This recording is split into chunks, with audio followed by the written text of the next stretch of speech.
رضائے ذات باری اب رضائے قادیان۔ زندہ قومیں اور جماعتیں اپنی تاریخ اور تاریخی عمارات کی ہر لحاظ سے حفاظت کرتی ہیں اور ان کی حفاظت کی خاطر بڑی سے بڑی قربانی پیش کرنے سے بھی دریغ نہیں کرتی۔ خلافت خامسہ کے بابرکت دور میں غلبہ اسلام کی خاطر دینی مہمات میں سرگرمی کے ساتھ ساتھ قادیان دارالامان کے مقامات مقدسہ کے تحفظ اور رینوویشن کے حوالہ سے عظیم الشان کام ہوا ہے۔ دارالمسیح کی رینوویشن کے ساتھ ساتھ پرانے مکانات کی شکل اور نقشہ کو برقرار رکھا گیا ہے، بلکہ یہ کوشش کی گئی ہے کہ یہ جگہیں اسی طرح محفوظ رہیں جس طرح حضور علیہ السلام کے دور میں تھیں۔ اس عظیم دور کی ہر یاد کو زندہ رکھنے کی کوشش کی گئی ہے۔ دیواروں کی پرانی اینٹیں بھی بعض جگہ شیشہ بند رکھی گئی ہیں تاکہ زائرین ان مقامات کی زیارت کرتے ہوئے ان کی سادگی اور عظمت کو محسوس کر سکیں۔ جہاں پر ایسے مقدس بزرگ آتے ہیں، انبیاء اور مرسل آتے ہیں، وہ مقامات مقدس ہو جاتے ہیں، وہ ماحول مقدس ہو جاتا ہے، اور قرآن مجید نے ایسے مقامات کا نام شاعر اللہ رکھا ہے جن کو دیکھ کے اللہ کی یاد آتی ہے کہ اس آنے والے مقدس بزرگ نے اپنی زندگی کے دن یہاں کاٹے، یہاں سانسیں لیں، یہاں ہزاروں صفحات پر مشتمل کتابیں لکھیں، دن رات اللہ تعالی کے حضور گریہ وزاری کی، اور اس کی سینکڑوں دعائیں یہاں قبول کی گئیں، اور یہ وہ مقدس مقامات ہیں جہاں اس کی طرف اللہ تعالیٰ کی طرف سے وحی نازل ہوتی رہی اور الہامات نازل ہوتے رہے۔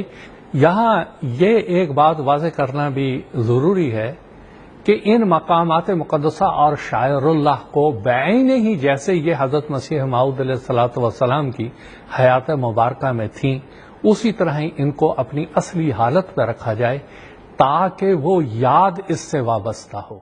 قادیان کے مقدس مقامات جو خدائے غفور و رحیم کی برکتوں اور رحمتوں کا مورد ہیں، ان میں سب سے اول تو دارالمسیح ہے جو کہ الدار ہے، جس میں خدا کے اس رسول کی پیدائش سے لے کر جوانی اور پھر نبوت کا سارا زمانہ اسی در و دیوار کو برکتیں بخشتے ہوئے گزرا۔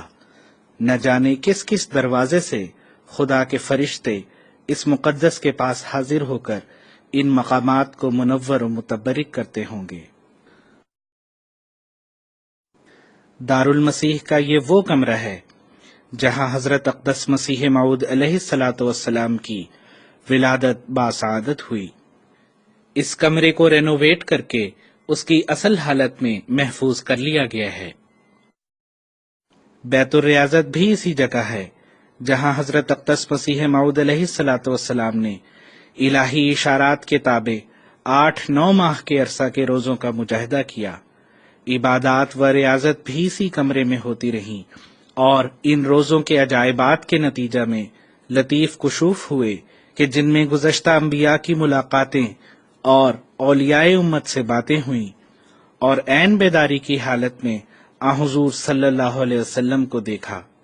یہاں رکنے سے دل کو سکون اور روح کو تسکین نصیب ہوتی ہے، اور یہ مقامات مسیحی انفاس قدسیہ سے معطر ہیں جس کی خوشبو روح کو تازگی اور ایمان کو تقویت بخشتی ہے۔ یہ وہ کنواں ہے جو الدار کے صحن میں واقع ہے۔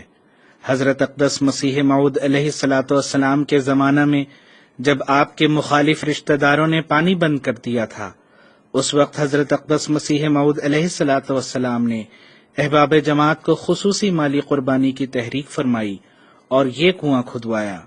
الدار کی رینوویشن کے دوران اس کنویں کو دوبارہ اصل حالت میں محفوظ کر لیا گیا ہے تاکہ یادگار رہے۔ یہ مسجد مبارک ہے۔ خدا تعالیٰ کے الہام میں یہ جگہ برکت دہندہ اور برکت یافتہ ٹھہری۔ مسجد مبارک کی تعمیر ایک تاریخ ساز واقعہ ہے۔ یہ وہ زمانہ تھا جب حضرت اقدس مسیح موعود علیہ الصلوۃ والسلام خلوت سے جلوت میں تشریف لا چکے تھے۔ تصنیفات کا سلسلہ زوروں پر تھا۔